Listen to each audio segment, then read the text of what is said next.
¿Cuántas promesas te han hecho que no se han cumplido?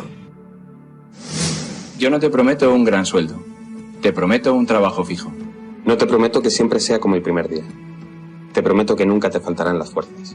No te prometo que todos tus compañeros resistan. Te prometo que se puede llegar hasta el final. No te prometo personas importantes.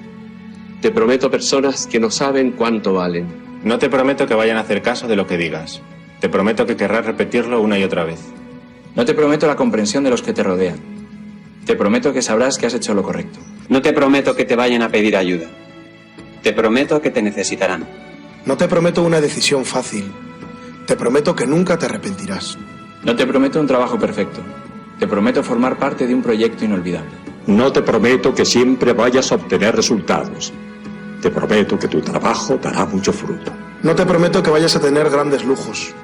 Te prometo que tu riqueza será eterna. No te prometo que siempre vayas a poder ser valiente. Te prometo que tu amor será más fuerte que el mío. No te prometo que puedas acabar con el dolor, el sufrimiento y la injusticia. Te prometo que estés donde estés, llevarás esperanza. No te prometo el reconocimiento del mundo. Te prometo una palabra eficaz. No te prometo seguridades humanas. Te prometo la certeza de que has sido elegido. Y te prometo que alimentarás al mundo.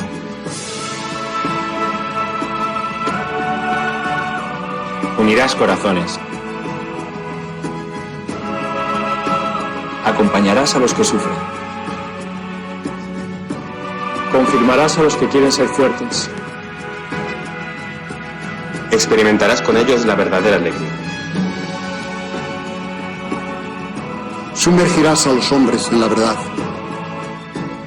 Y serás sacerdote, testigo de Jesucristo.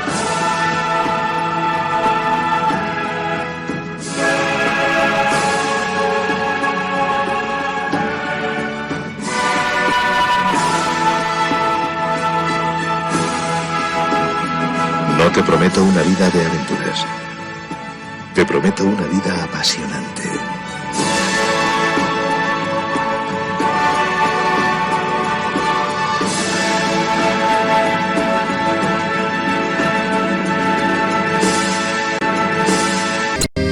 Jesucristo, Señor de la historia, que estuviste, estás y estarás. Sos presencia, esperanza y memoria. Sos el Dios de la vida hecho paz. Sos el mismo Jesús que estuviste junto al lago de Genesaret, y ante el hambre del pueblo exigiste, denle ustedes por Dios de comer. Quédate con nosotros, Jesús, te da miedo tanta oscuridad. No es posible morirse de hambre en la patria bendita del pan. Quédate con nosotros, Señor, que hace falta un nuevo Emaús. La propuesta será compartir como vos y en tu nombre, Jesús. Primitivo ritual de pastores, que fue luego banquete pascual, homenaje de nuestros mayores al Dios vivo de su libertad. Cena santa, signo y profecía, memorial de Jesús servidor, nueva alianza de la Eucaristía, que es misterio de fe y comunión. Quédate con nosotros, Jesús, que da miedo tanta oscuridad. No es posible morirse de hambre en la patria bendita del pan. Quédate con nosotros, Señor, que hace falta un nuevo Emaús. La propuesta será compartir como vos y en tu nombre, Jesús, Jesús. El Papa Francisco permanecerá hospitalizado al menos 10 días más. Sus médicos informaron el viernes que el pontífice, ingresado desde el viernes pasado, no está conectado a ninguna máquina y hace bromas, pero aconsejaron que continúe en el Hospital Gemelli de Roma al menos toda la próxima semana. La pregunta es, ¿está el Papa fuera de peligro? No, el Papa no está fuera de peligro. La hospitalización del líder de la Iglesia Católica, la cuarta desde 2021, ha alimentado las conjeturas sobre su futuro. El Vaticano informó que el jesuita argentino había pasado otra noche sin incidentes y que recibe estos días a sus colaboradores más cercanos, lee, firma documentos y hace llamadas telefónicas. Cuando decimos que el Papa es frágil. Cuando decimos que el Papa es frágil, al mismo tiempo tiene una resistencia increíble. ¿Cuántos otros habrían soportado todas estas infecciones con su carga de trabajo? Carico di lavoro que ha.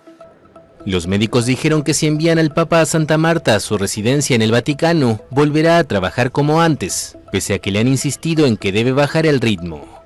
En el Vaticano, muchos piden por la salud del pontífice. Rezamos por él, esperamos que se recupere y que pueda seguir acompañando a la Iglesia en su misión. En Argentina, país natal del Papa, el icónico obelisco de Buenos Aires se iluminó con su imagen y un mensaje: Francisco, la ciudad reza por vos. Invitamos a todos los que están en sus casas, a los que están en los hospitales, a los que están en distintos lugares de internación, que no pueden salir por enfermedad, por debilidad, a los que los cuidan, a los presos, a los monjes y a las monjas de clausura, a que espiritualmente peregrinemos para alcanzar el don de esta indulgencia del año santo 2025. En el nombre del Padre, y del Hijo, y del Espíritu Santo. Amén. Pidamos perdón juntos. Señor, ten piedad. Cristo, ten piedad. Señor, ten piedad. Recemos el credo profesando nuestra fe en Dios en el ámbito de la Iglesia. Creo en Dios Padre Todopoderoso, Creador del cielo y de la tierra, y en Jesucristo, su único Hijo, nuestro Señor, que fue concebido por obra y gracia del Espíritu Santo. Nació de Santa María Virgen, padeció bajo el poder de Poncio Pilato, fue crucificado, muerto y sepultado, descendió a los infiernos, al tercer día resucitó de entre los muertos, subió a los cielos y está sentado a la derecha de Dios Padre Todopoderoso. Desde allí vendrá a juzgar a vivos y a muertos. Creo en el Espíritu Santo, la Santa Iglesia Católica, la comunión de los santos, el perdón de los pecados, la resurrección de la carne y la vida eterna. Amén. Delante de Jesús, mirando a Jesús en el sagrario, le pedimos que venga a nosotros. Señor Jesús, no puedo recibirte ahora con la hostia consagrada, pero te pido que vengas espiritualmente a mi corazón. Jesús, quiero permanecer siempre con vos. Recemos por el Papa y por las intenciones que lleva en su corazón. Padre nuestro que estás en el cielo, santificado sea tu nombre. Venga a nosotros tu reino, hágase tu voluntad en la tierra como en el cielo. Danos hoy nuestro pan de cada día. Perdona nuestras ofensas, como también nosotros perdonamos a los que nos ofenden. No nos dejes caer en la tentación y líbranos del mal. Amén. Y a la Virgen le confiamos nuestra vida, la saludamos, le pedimos que nos siga cuidando para vivir siempre en la esperanza. Y que a todos los bendiga Dios, que es Padre, Hijo y Espíritu Santo. Amén. Amén. Yo tomé para hoy un punto de partida, unas declaraciones de Nicolás Kreplak, el ministro de Salud de la provincia de Buenos Aires, que retoma en una nota a Gabriela Figueroa en Tiempo Argentino, porque me llamó la atención el dato, ¿no? Los suicidios se duplicaron en el primer año de Milei. Ese es el dato que toma Kreplak. Es un dato muy grande. Es muy grande, es muy grave. Son datos preliminares que está trabajando y sistematizando la provincia de Buenos Aires. No están todavía publicados los datos definitivos, pero sí, a partir de estos números se puede estimar que supera la cantidad de homicidios y de accidentes de tránsito. Los suicidios superan a los homicidios y a los accidentes de tránsito. Exactamente. Es tremendo. Entonces estamos hablando de una epidemia, ¿no?, en términos de la Organización Mundial de la Salud, que realmente, bueno, lo viene tematizando este tema a nivel mundial. No es solo un fenómeno en Argentina, es un fenómeno también de la pospandemia. Claro. Pero que bueno, acá el número está muy claro en relación a este primer año de gobierno de Milei, ¿no? Seguramente en breve esos números se van a dar a conocer y vamos a poder tenerlos para ver las cantidades, pero para que tengamos una dimensión, se considera que el homicidio doloso es epidemia cuando supera los 10 habitantes cada 100.000, ¿no? Y este número de suicidios estaría superando en Argentina, hablamos de una tasa del 4,4 por 100.000 habitantes de homicidio. El número de suicidios estaría por encima de esta cifra, ¿no? Y para pensar este tema, a mí me preocupa mucho la salud mental, me preocupa particularmente en jóvenes, en adolescentes, ¿no? Ahí los números son bastante críticos también. Le consulté a Ana María del Cueto, ella es una psicoanalista que fue parte de todo el proceso de los congresos de salud mental que organizó históricamente la Universidad de las Madres de Plaza de Mayo, que tenían una característica que no es fácil encontrar hoy en los análisis, sobre todo los análisis que se hacen desde la psicología, el psicoanálisis, que es esta mirada social, ¿no? Lo decíamos con Silvia Bleichmar, esta posibilidad de enlazar lo que pasa a nivel de las subjetividades con lo que está pasando en la comunidad en la que vivimos, en la sociedad en la que vivimos, ¿no? Y sobre todo con el rol que juega el discurso político en la conformación de esas subjetividades. Y además, permitime, pero con esta ilusión óptica que siembra el gobierno y los agentes del gobierno, ya diríamos el régimen y los agentes del régimen, que quieren hacer suponer que lo que le pasa a uno dentro de su casa no tiene nada que ver con lo que pasa en el país. Exacto. Ni con las políticas públicas, ¿no? Exacto, este recorte del individuo como aislado, que hay que decir que también mucho de la lógica tecnológica actual contribuye a esa conformación subjetiva, ¿no? De pensar que estamos solos, pero bueno, que es totalmente reafirmado de manera permanente, incluso hasta en la dimensión económica, ¿no? Y en el, si queremos vincularlo hasta con lo de la criptomoneda y esta invitación permanente a salvarse solo, ¿no? A tener una estrategia de viveza criolla para obtener beneficios económicos y de ese modo, nada de lo que tiene que ver con el esfuerzo y con el vínculo con los otros forma parte de, del desarrollo, del devenir de la vida de este individuo y este sujeto aislado. Respecto entonces de esta problemática, Ana del Cueto nos decía lo siguiente. Según las estadísticas actuales, se duplicó el número de suicidios en la población en general en nuestro país en este último año. Esto no es ajeno al desfinanciamiento de las áreas principales del sistema de salud mental en todo el país. Esta problemática, además, es mundial. Migración, pobreza, guerras, depredación, lucha de clase feroz que intentan disminuir población y quedarse con los recursos esenciales. ¿Qué ofrece el mundo actual a personas que por su edad o por su situación se encuentran en situaciones de vulnerabilidad extrema, en donde quitarse lo más valioso que tiene un ser humano lo piensen como una solución? Esa es la pregunta, ¿no? ¿Qué ofrece? Bueno, por lo pronto Milei ofrece salir de la Organización Mundial de la Salud, ¿no? Si podía haber alguna estrategia más amplia para pensar este problema, para ver cómo enfocarlo, para tener estrategias de prevención, quedamos por fuera de ese debate a nivel... Y cierra el único hospital de salud mental que cierra hay. El único hospital, exactamente, que es el Bonaparte, el único hospital nacional de salud mental, y además... condena, en palabras de Walsh, a nuestro pueblo a la miseria planificada, ¿no? O sea, se combinan una serie de factores que realmente fragilizan, ¿no? Aún más a las personas en estos contextos. Perdóname, Lu, pero esto me parece que a partir de esto, porque hemos escuchado un montón que esto es un proyecto empobrecedor, es empobrecedor de la mayoría, pero muy enriquecedor de una pequeña minoría, ¿no?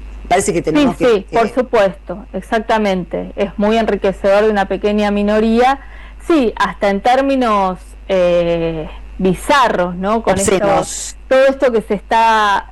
que no es novedad, porque lo escuchamos durante la campaña que se cobraba en La Libertad Avanza para obtener cargos en las listas, ¿no? Pero bueno, ahora visto a la luz de esta última estafa, todo cobra como una dimensión más grave todavía desde nuestro punto de vista, no desde lo que los grandes medios propagan. La responsabilidad también del tratamiento mediático de estas agendas, ¿no? Y de estos temas, porque vos fíjate cómo los medios amplifican, particularmente en la provincia de Buenos Aires, el problema de la inseguridad, ¿no? Con algunos casos que se dieron a conocer hace algunas semanas, que se reiteraron en los medios de comunicación, y soslaya este dato de que es más alto el número de suicidios que de homicidios en la provincia de Buenos Aires, ¿no? Con ese tema no hay un compromiso mediático de abordarlo seriamente. Pero después de lo que vimos con Viale, ¿qué podemos pensar de los medios dominantes en la Argentina? Claro, pero además digo sumarle la insensibilidad social, ¿no? Porque nos venden un cuento donde lo grave es el encuentro con el otro, lo que pasa, ¿no? En términos de comunidad, y en realidad hay algo que está pasando a nivel de depresiones, de distintos cuadros de salud mental, que tiene que ver con la agresión a sí mismo, ¿no? Con personas que no están en condiciones estructurales de sostener su propia vida, y esto no se problematiza, no se habla, no se menciona. Sí, por supuesto que sabemos el rol que juegan los medios hegemónicos, pero a la luz de estos datos es todavía más grave, ¿no? Y es todavía más cruel ese juego que hacen de poner en primer plano, que por supuesto es un problema de la inseguridad y que tiene que ser noticia cuando corresponda, pero de este tema no hay ni una línea, no hay una voz, no hay una nota periodística que esté reflexionando, pensando, poniendo en agenda esto que debería ser una preocupación grave socialmente. Pero está todo pago para que no pase nada, para que no salga nada, eso es evidente. Es evidente. El índice además sube también en adultos mayores, ¿no? Yo pongo el foco mucho en las juventudes, pero nuestros adultos mayores que están fragilizados, que están ajustados, que no llegan a comprarse los medicamentos, que muchas veces están aislados, ¿no? También que no quieren ser una carga para los hijos. Es terrible ser una carga para los hijos que están apretados y tienen que sostener a sus propios hijos. Un viejo, muchos viejos optan por terminar con su vida porque no quieren joder a los hijos. En una etapa vital en la que deberían estar disfrutando del fruto del laburo de toda una vida, ¿no? Descansando, dedicándose por ahí a cosas que desearon hacer en otros momentos y no tuvieron el tiempo. Bueno, acá, digamos, el contexto los pone en una situación donde no pueden sostener ese tiempo vital tan valioso y tan merecido además, ¿no? Después de toda una trayectoria de trabajo y de haber aportado a la sociedad. Respecto de cómo pensar las salidas, ¿no? para estas situaciones, hay miles de componentes que podemos pensar en relación a esto, la situación incluso vinculada a esta propuesta económica de la timba como la salida, ¿no? Me refiero a las criptomonedas para ciertos niveles socioeconómicos, pero a los casinos virtuales, a esa bicicleta, ese tradeo en el que nos ponen en el día a día para que la guita nos alcance y poder estirarla todo el mes. También ahí se producen situaciones para los pibes y las pibas de mucha angustia que a veces no están en condiciones de resolver y que los acorralan en situaciones de entrar en cuadros de sentirse sin salida, ¿no? Claro, que no la hay. Sin tener cómo responder, claro. Porque su entorno socioeconómico está muy condicionado, porque por ahí pidieron plata prestada y no tienen cómo devolverla, ¿no? Todo esto también se viene pensando y trabajando en la provincia de Buenos Aires, en particular en relación a la ludopatía. Es más, te diría que los que están en la calle, los que están sin techo, los que duermen abajo en una ochava, son los que resistieron el tener que salir de donde estaban para dormir en la calle. Muchos optaron por matarse antes de dormir en la calle. Exactamente, ¿no? Ese es el cuadro de situación en el que estamos y que nos permite ver, digo, desde que toda esta fragilización del Estado, no es fragilización, esta destrucción del Estado, tiene impacto directamente cuando se habla del genocidio por goteo en estas situaciones. No es además de una metáfora, se habla de una realidad concreta que tiene que ver con esto, ¿no? Con la cantidad de personas que por falta de resguardo estatal quedan a la intemperie y mueren o deciden quitarse la vida. Respecto de la salida, porque tenemos que poder salir de todo esto y tenemos que poder tender puentes y lazos y oportunidades a quienes por ahí vemos que están en una situación de fragilidad de salud mental, de sentirse deprimidos, desahuciados, de no ver salida.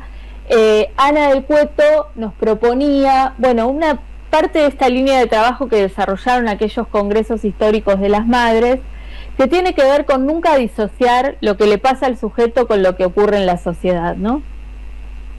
No hay salida individual, solo es posible deconstruir este mundo en el que vivimos poniendo en cuestión contenidos y expresiones que lo naturalizan, gobiernos que naturalizan la exclusión de comunidades, etnias, géneros.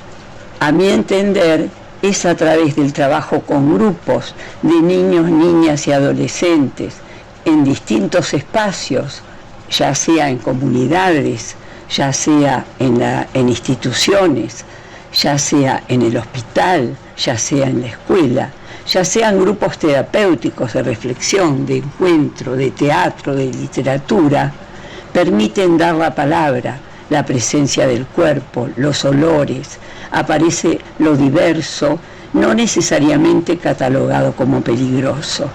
Incluye en el espacio dialógico formado por la circularidad al cuerpo. Bueno, esto, ¿no? Poner el cuerpo, estar, tender la mano, escuchar, acompañarnos, reconstruir los lazos de la comunidad. Creo que parte del camino de salida que vamos a encontrar a toda esta situación también tiene que ver con eso, ¿no? Con cómo nos repensamos en esta trama social que somos y que se ha roto, ¿no? Que se ha roto tanto y que vamos a tener que reconstruir. No nos va a quedar otra. Gracias, Lucía. Abrazo. Un besito. Fuerte abrazo. Un besito. Fuerte abrazo. Señora, con Juan Grabois, ex precandidato presidencial a las PASO de Unión por la Patria, en una primera contra, Sergio Massa, referente de Frente de Patria Grandes y uno de los fundadores del Movimiento de Trabajadores Excluidos de la Confederación de Trabajadores de la Economía Popular también. Además es miembro del Dicasterio para el Servicio del Desarrollo Humano Integral del Vaticano y trabaja como docente de Teoría del Estado en la Facultad de Derecho de la Universidad de Buenos Aires, coautor y autor de Los 7 pecados argentinos, los peores y el segundo kirchnerismo. Grabois dijo que el presidente era un estafador internacional confeso. Así que vamos a recibir con una canción de Chico Lizalde que lleva como título La Grabois. Jorge Fontevecchia te saluda. Mi ánimo, por lo menos el tema de la criptomoneda, para hablar con vos, al lado de lo del Papa, me lleva a hablar del Papa. Obviamente después te pregunto sobre la criptomoneda, pero primero, ¿qué te está pasando a vos internamente con lo que le está pasando al Papa? ¿Qué sentís? ¿Qué siente tu cuerpo que está pasando allí? Bueno, yo siento que estoy muy asustado, muy angustiado, también muy esperanzado en que la fortaleza inmensa que tiene espiritual, intelectual y físicamente Francisco le permitan salir adelante y recuperarse. Tengo una sensación, no sé cómo explicarlo, Jorge, pero tengo una sensación de un poco de bronca, un poco de tristeza por lo mal que lo hemos tratado como pueblo, ¿no? Por lo mal que lo hemos tratado como pueblo a un hombre que efectivamente merece mucho más que el Nobel, a un hombre que llevó a la bandera argentina la argentinidad al punto más alto de nuestra historia, que defendió todas las causas nobles, que luchó contra la corrupción cuando era obispo contra todos los gobiernos, luchó por los pobres durante todos los gobiernos y después argentinos, y después como sumo pontífice de la Iglesia Católica, como pastor universal de 1.200 millones de cristianos en todo el mundo, siguió insistiendo en la centralidad de los pobres, en la importancia de la economía real, combatiendo la especulación financiera, combatiendo la codicia, combatiendo la política como fin en sí mismo y no como un medio para alcanzar el bien común. Es decir, un hombre que sostuvo de manera coherente a lo largo del tiempo los ideales de todo lo que es noble, de todo lo que es verdadero, y que nos debería haber llenado de orgullo al 99% de los argentinos, pero hay un aparato, una lógica, no sé cómo mencionarlo, en ciertos sectores como muy influyentes, que tal vez, para usar una idea de Kierkegaard, tienen la angustia del bien. Lo que es bueno les hace daño y necesitan atacarlo. Entonces buscaron hacernos odiar como pueblo hacia Juan Carr, porque hizo algo por la gente en situación de calle, es decir, la gente que no tiene, que es muy raro que te quieran hacer odiar. Nos quieren hacer odiar a artistas y nos quisieron hacer odiar al Papa, ¿no? Al Papa Francisco, que debería ser nuestro orgullo. Entonces tengo estos dos sentimientos. Primero, la angustia que se siente por cualquier amigo, el miedo como cristiano de que el Papa no pueda seguir haciendo su tarea con la misma intensidad, con una intensidad increíble para un hombre de su edad, una intensidad que demuestra una pasión y una vocación casi como un mártir, de dejar girones de su vida por sus convicciones y por su tarea de ser el vicario de Cristo en la tierra, y también ese sentimiento de injusticia por la ingratitud de un pueblo al que le dio tanto, por las interpretaciones mezquinas de lo que algunos medios llaman gestos y que no saben interpretar y que sobreinterpretan de situaciones en la Argentina, y el deseo profundo de que toda la gente de buen corazón, todos los cristianos, todos los que tengamos fe, lo podamos acompañar con nuestras oraciones, y los que no tienen fe, pensándolo bien, o sea, tirándole buena onda, que llega, eso llega. Y bueno, nada, y hacer todo acá, sobre todo acompañar a los movimientos sociales que él tanto ayudó y tanto valorizó en sus cosas buenas, ¿no? Lo cual no quiere decir que no tengamos cosas malas, pero él valorizó sus cosas buenas, que ahora, bueno, nos reunamos, esta vez nosotros, para pensarlo a él, para rezar por él, para darle fuerza desde acá, que seguramente en los próximos días va a haber una convocatoria de los movimientos populares, particularmente de la UTEP, y eso es lo que me pasa a mí, ¿no? Eso es lo que me pasa a mí, y nada, ese sentimiento de que, bueno, cuando alguien está en riesgo, por ahí uno empieza a pensar lo poco que se valoró, ¿no? Pero bueno, yo sé que lo va a salir adelante, que él está mucho mejor, y que bueno, que ahora es un momento jorobado, triste, de angustia, y que se te mezcla también con todo esto, porque tenés por un lado a alguien que llevó la argentinidad a brillar en todo el mundo, y por otro lado un ser que ni siquiera quiero que esté en la misma oración, porque no quiero que esté en la misma oración que el Papa Francisco, pero que llevó la investidura presidencial al barro más roñoso el que se tenga memoria, y la verdad que es como sentimientos muy entrecruzados, así que bueno, me preguntaste lo que sentía y te lo digo de la mejor manera posible. ¿Cuándo fue la última vez que hablaste o le escribiste o intercambiaste un mensaje con él? Pero vos sabés, Jorge, que yo eso no lo cuento, ¿viste? Porque... Bueno, déjame que yo cuente, sí. Hará 2 meses, y que a mí me toca personalmente, hará 2 meses, en un reportaje que tuvo bastante trascendencia, Franco Bifo Berardi, un clásico marxista ateo. Él me termina diciendo al final del reportaje que el Papa Francisco lo hizo, no cree en Dios, porque sigue no creyendo en Dios, pero sí, gracias al Papa Francisco, cree en el ser humano, viendo todo lo que hace el Papa Francisco. Sí. Y él esta idea de que no simplemente es para los católicos ni para los cristianos, sino también para aquellos que no creen en Dios y sin embargo creen en el ser humano, potenciado a partir de lo que hace el Papa, ¿no? Esa fue mi última comunicación con él. Yo lo que siento es que cada invierno se hace más difícil, ¿no? Creo que esto es lo que percibimos todos y con mucho temor. Yo no soy médico, pero la vida tiene un proceso. Y el Papa decía una cosa muy sabia, que yo lo aplico mucho en mi acción, que es mucho más importante impulsar e iniciar procesos que ocupar espacio. Entonces, lo del Papa va a ser un proceso que lo va a superar a él como persona.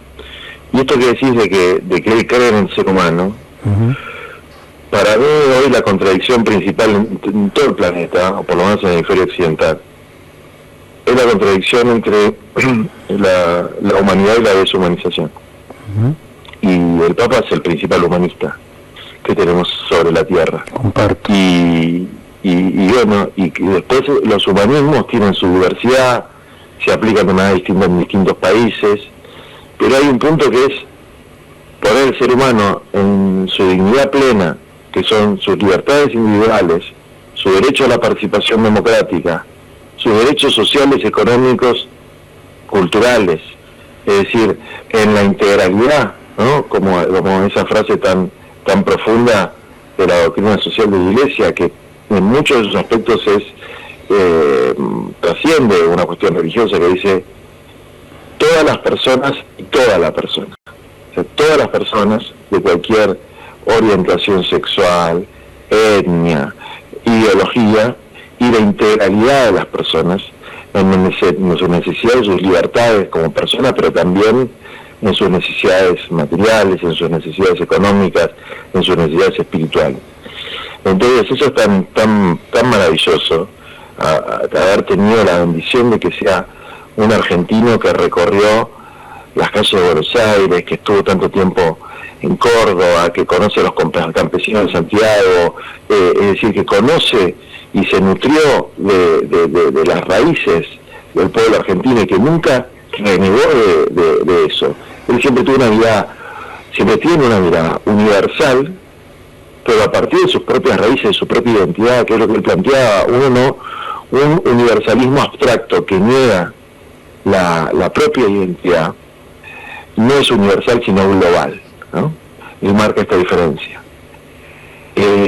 Hay intereses que son globales, pero no son universales, es decir, que son intereses que homogeneizan, que intentan convertir en una esfera perfecta lo que es un poliedro. Entonces, todas esas enseñanzas, todas esas cosas profundas que tienen que ver con la humanidad, que tienen que ver con nuestro futuro, que tienen que ver con reconocer que en la centralidad de nuestro pensamiento y nuestra acción no solamente está la mujer o el hombre, sino principalmente los más frágiles, entre ellos la naturaleza, la hermana madre tierra, como decía San Francisco. Creo que tienen que ser los ideales que guíen a los humanistas de cualquier religión, de cualquier etnia, y que los marca muy bien, ¿no? Entonces, bueno, me pasa eso, que quiero hacer lo posible para reafirmar y difundir con mis defectos, con mis errores, con mis interpretaciones incorrectas, con toda la carga que por ahí lleva mi persona, pero creo que todos los que lo queremos, lo conocimos, lo leímos, tenemos que honrarlo en este momento, tratando de difundir de la manera más nítida posible su pensamiento. Aumenta el compromiso. Exactamente, así es. Juan, y ahora sí, entonces te traigo al presente de la Argentina, que solamente voy a mencionar la doctrina social de la Iglesia. Es bastante conocido ya aquella especie de debate entre vos y Milei respecto, en aquel momento yo lo había titulado entre la doctrina social de la Iglesia, es decir, la visión vaticana y la visión de la escuela austríaca. Lo que pasó el viernes hasta aquí, ¿qué más te confirma, qué nuevo te cambia tu opinión o te refuerza tu opinión? Hay un primer punto, que es un cambio cualitativo. Hay una prueba categórica, inequívoca y pública, que por sí sola resulta suficiente para acreditar la existencia de un delito grave y la responsabilidad penal de Javier Milei. No hay, es incontrovertible.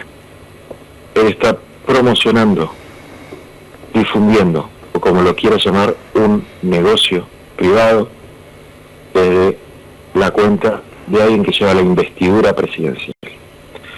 Y ese negocio privado se basa en un producto. ¿Y sabes cuál es el producto, Jorge? El producto es Milei. El producto es el concepto de las meme coins. Una marca persona. Es una marca persona. Y él está difundiendo, como dice el artículo muy claramente, con intereses propios o de terceros. Que hay intereses de terceros, no necesitamos prueba que los intereses que ya conocemos que existen, que son de los que hicieron el pump and dump, digamos, que aprovecharon el crecimiento de la moneda de la nada absoluta a números muy altos a partir del posteo de Javier Milei, y que retiraron a tiempo sus posiciones con ganancias extraordinarias.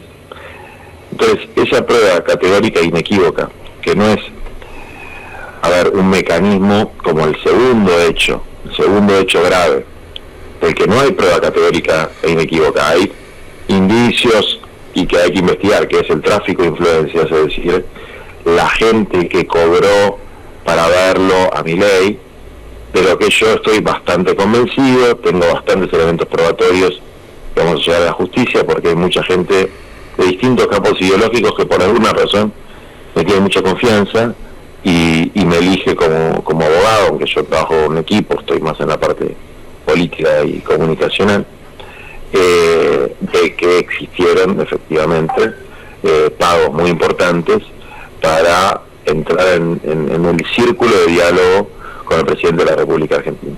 Ahora, ese segundo hecho deberá ser probado. El primero es un hecho categórico, inequívoco, y todos los adjetivos que quieras agregar, porque el solo posteo es la prueba, no necesitas más prueba que eso. Eso para mí debería en una conclusión que no hubiese dicho de ninguna manera hace una semana, que Javier Milei no puede seguir siendo el presidente de los argentinos. Es una posición política, es una posición ética, es una posición filosófica.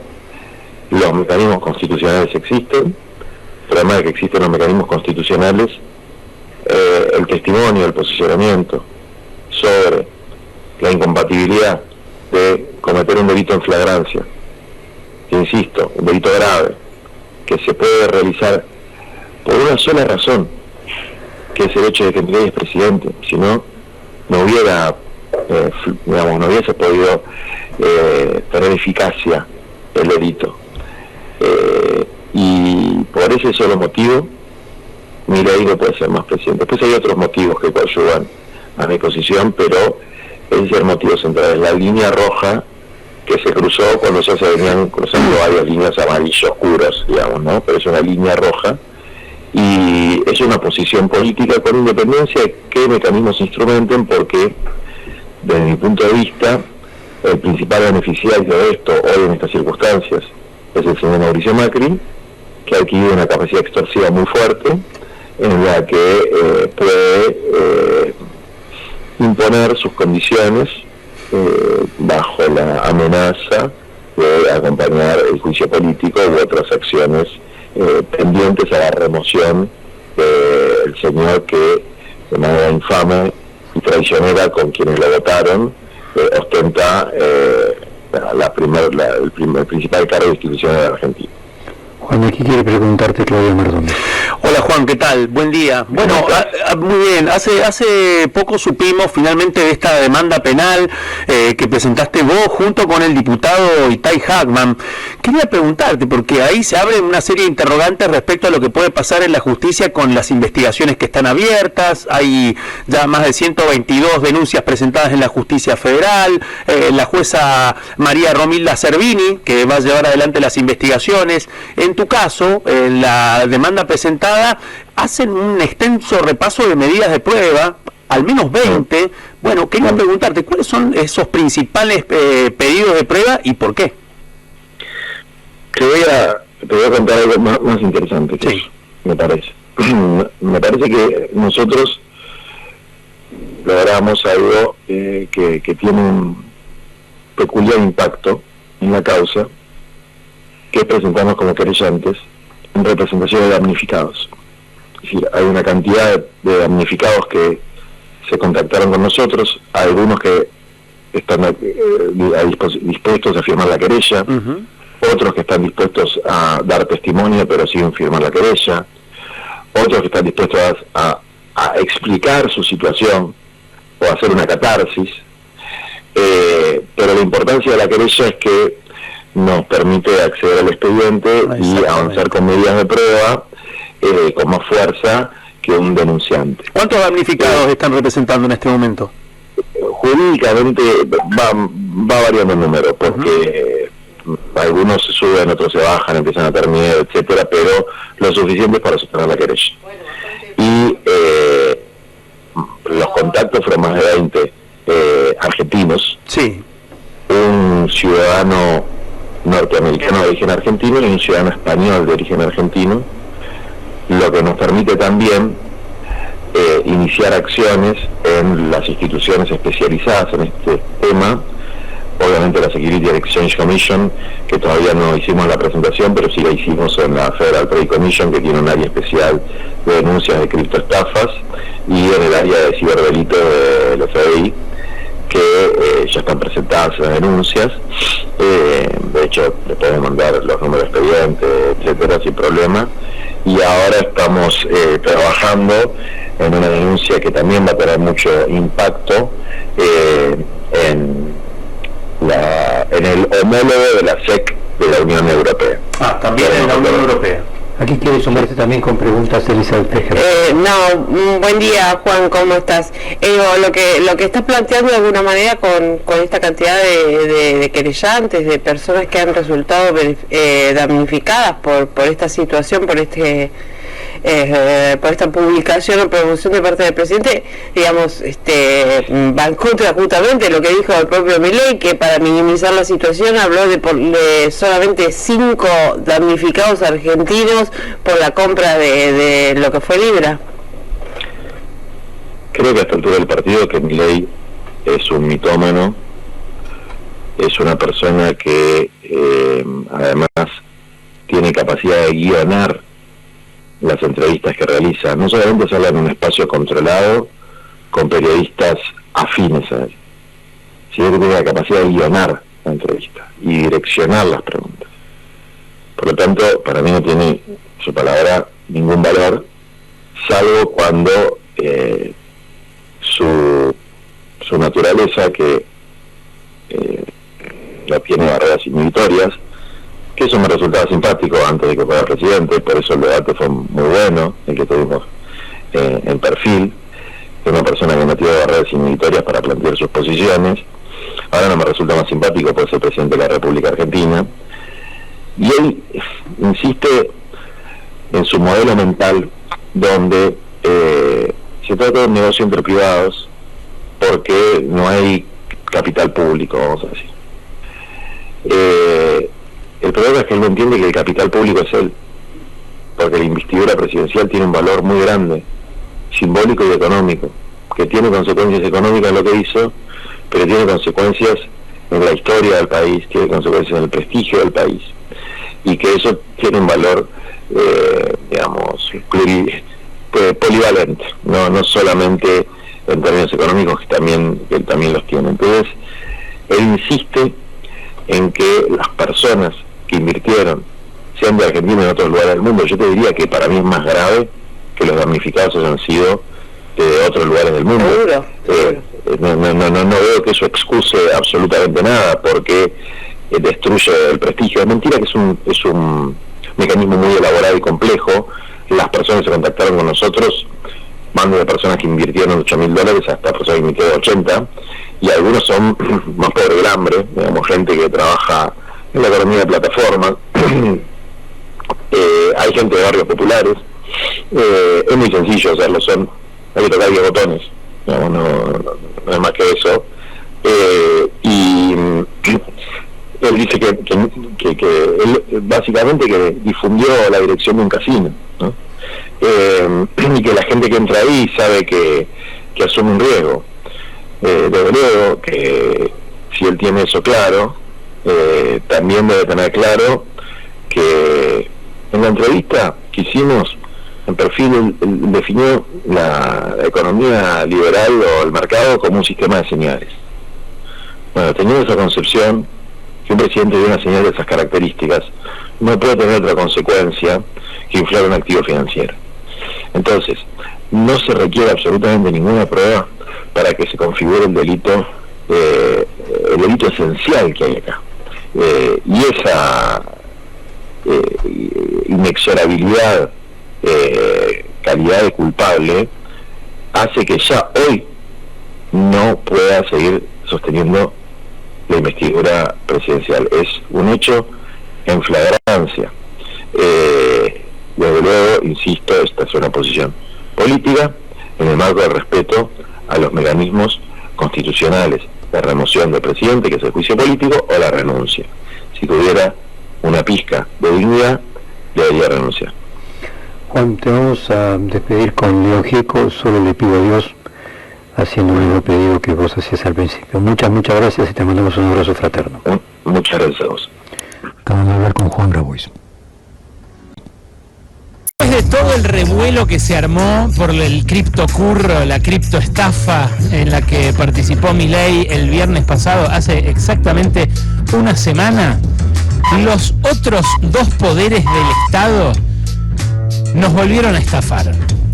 Es impresionante lo que pasó, pero lo que atestiguamos esta semana es que vivimos en una democracia Ponzi, en una estafa, en una ficción de democracia, en una ficción de república en la que supuestamente los tres poderes se controlan, se balancean, se equilibran entre sí. ¿Por qué digo esto? Porque ya el lunes tempranísimo, después de todo el fin de semana de escándalo mundial que se sucedió después de aquel posteo de Milei de la cripto Libra para que la compren sus millones de seguidores y que terminó derivando en la pérdida de más de 250 millones de dólares por parte de esos seguidores y en la acumulación de más de 110 millones de dólares en las manos de un coloradito con el cual él se fotografió y cuya selfie subió a sus redes en enero. Después de ese fin de semana, el lunes tempranísimo, ya había más de 100 denuncias en Comodoro Pi. Y Comodoro Pi no se movió ni un centímetro durante esta semana hábil. Nada, absolutamente nada. La primera denuncia le cayó a la jueza María Romilda Cervini y por conexidad, como me explicaron hoy un fiscal y una abogada con los que hablé, por conexidad todas las demás causas terminan también en su fuero, también en su mismo juzgado. Claro, además de un juez en las investigaciones penales, en las investigaciones federales, interviene un fiscal. El fiscal fue designado inmediatamente, es Eduardo Tayano, pero como estaba fuera del país, tenía un suplente.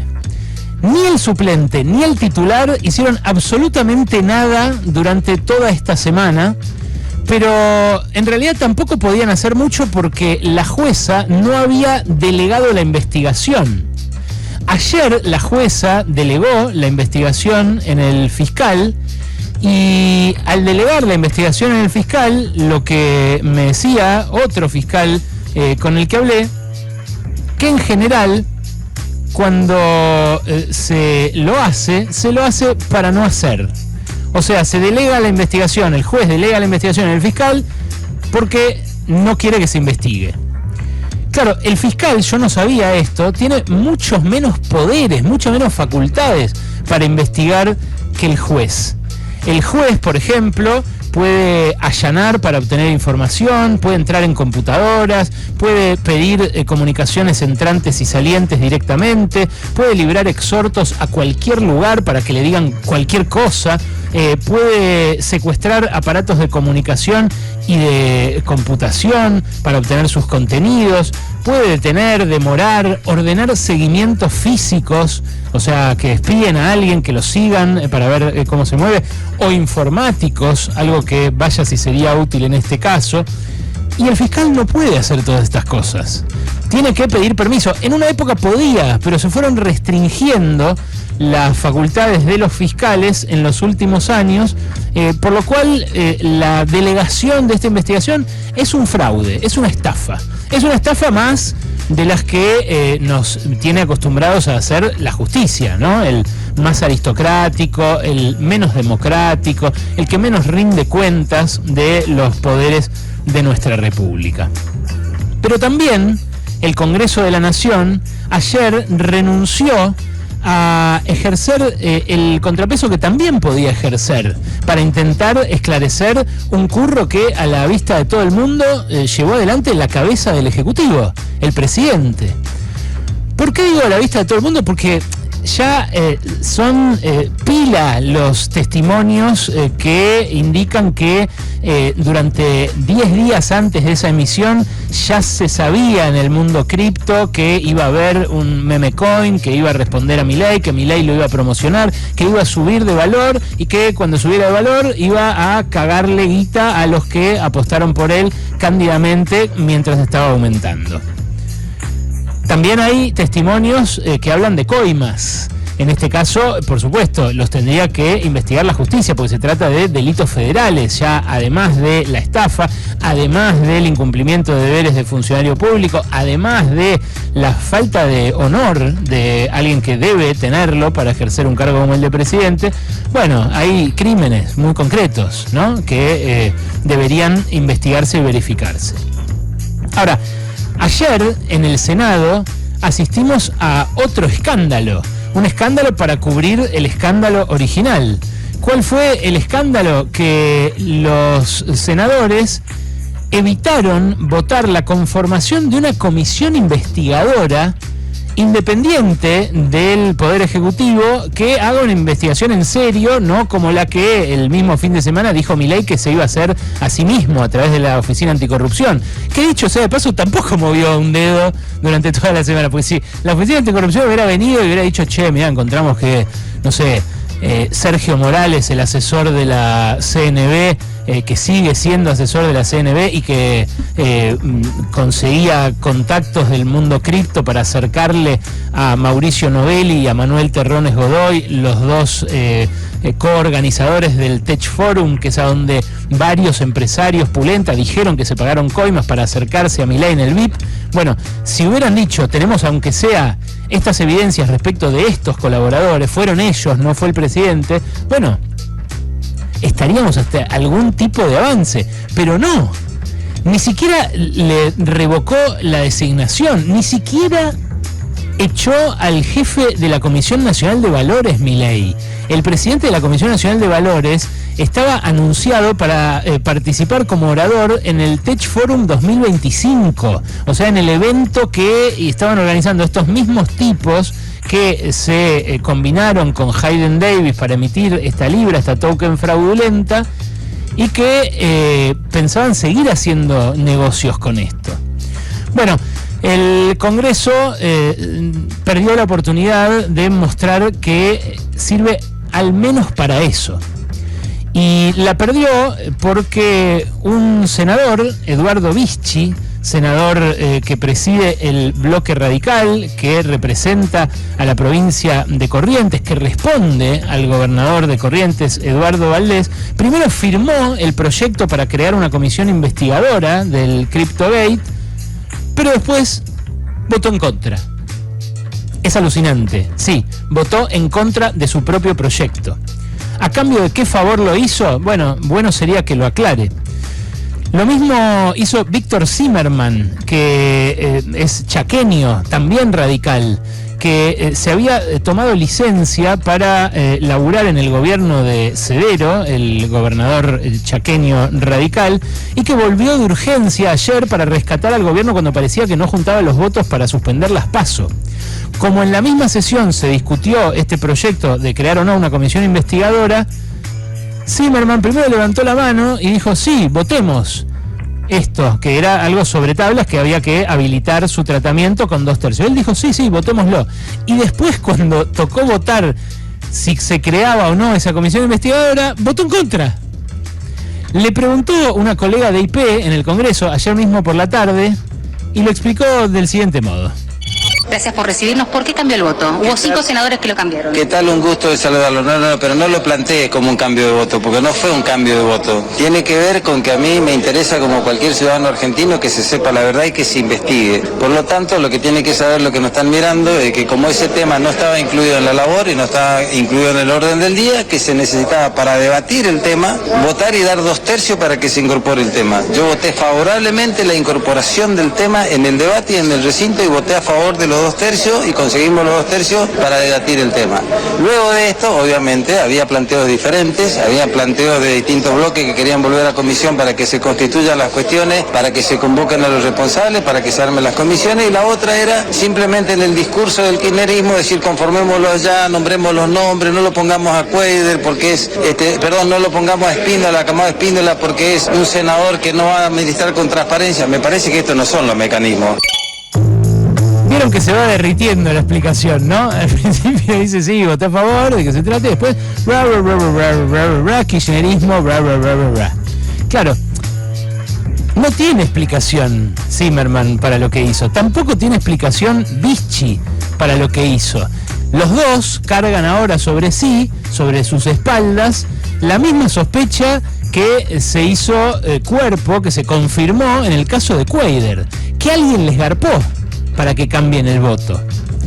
También aparecen otros sobre los cuales no se cargaron tanto las tintas, que también votaron en contra de que se arme una comisión investigadora. No estoy hablando ni de un juicio político, ni de una destitución de nadie, ningún prejuzgamiento. Que los senadores ante la sociedad hagan una investigación para que sepamos qué pasó con esa guita y por qué el presidente se prestó a una estafa internacional que nos tiene en las tapas de los diarios del mundo, que golpeó los activos argentinos financieros, que implica el riesgo de que nos quedemos sin crédito, lo cual sería lógico por otra parte si el presidente es un estafador, y de que nuestra economía colapse o sea más dañada todavía de lo que ya está dañada. Hay muchos otros que también votaron en contra de esa comisión investigadora. Lucila Crexel, por ejemplo, la senadora que en su momento arregló con Santiago Caputo que le den la embajada ante la UNESCO en París para votar la ley Bases, un voto clave, porque además la ley Bases ganó por un voto. Al final esa designación en la UNESCO ni siquiera se dio porque alguien filtró su designación, se armó tal escándalo que no la pudieron mandar a París. Pero igual sigue al servicio de la ultraderecha y sigue votando con ellos. Votó ayer Crexel para rescatarlo a Milei de esta comisión investigadora.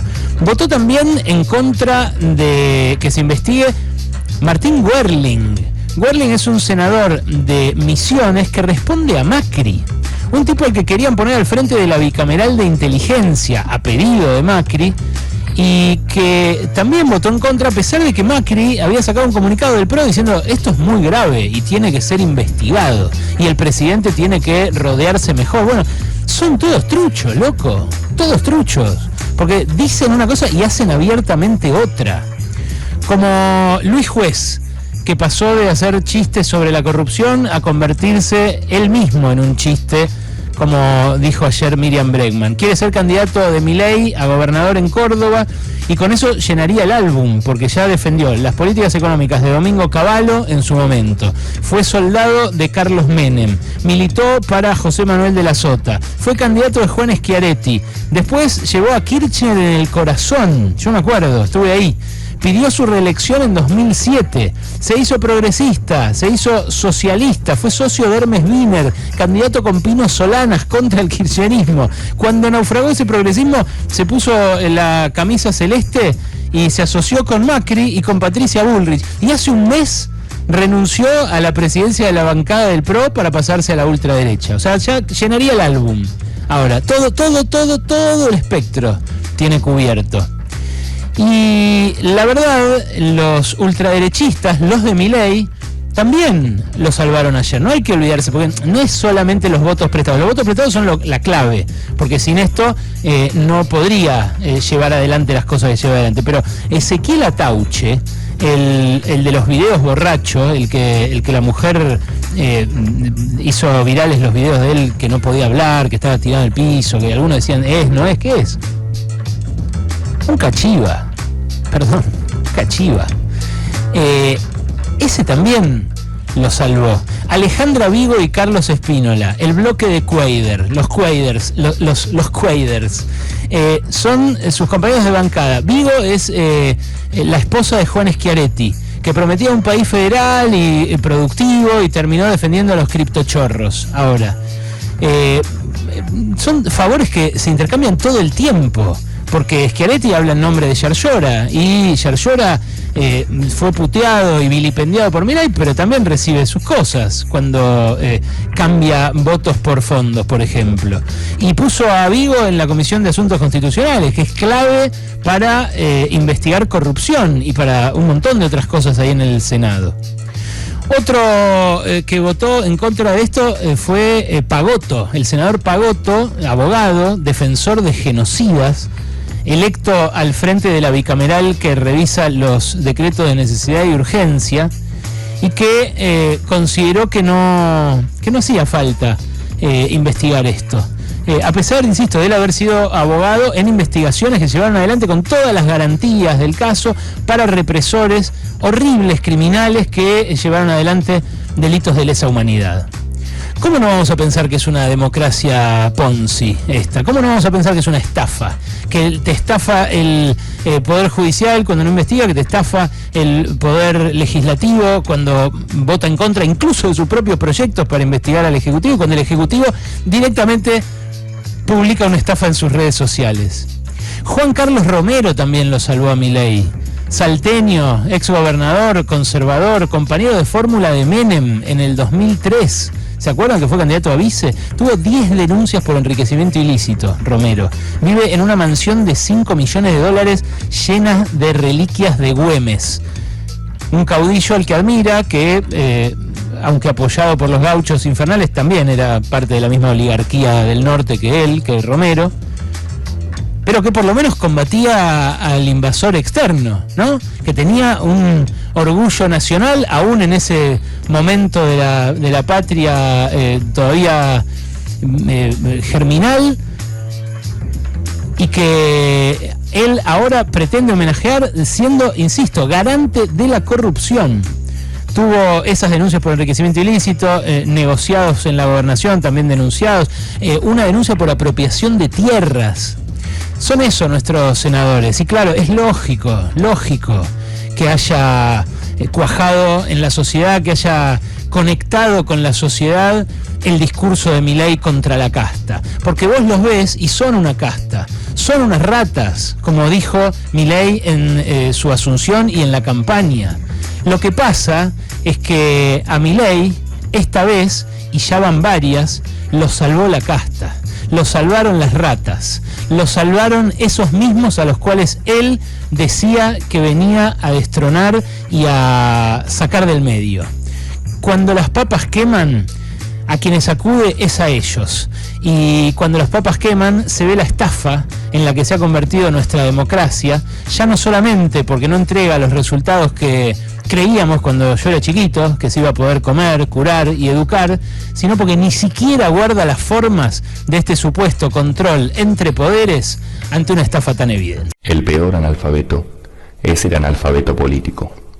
No oye, no habla, no participa de los acontecimientos políticos.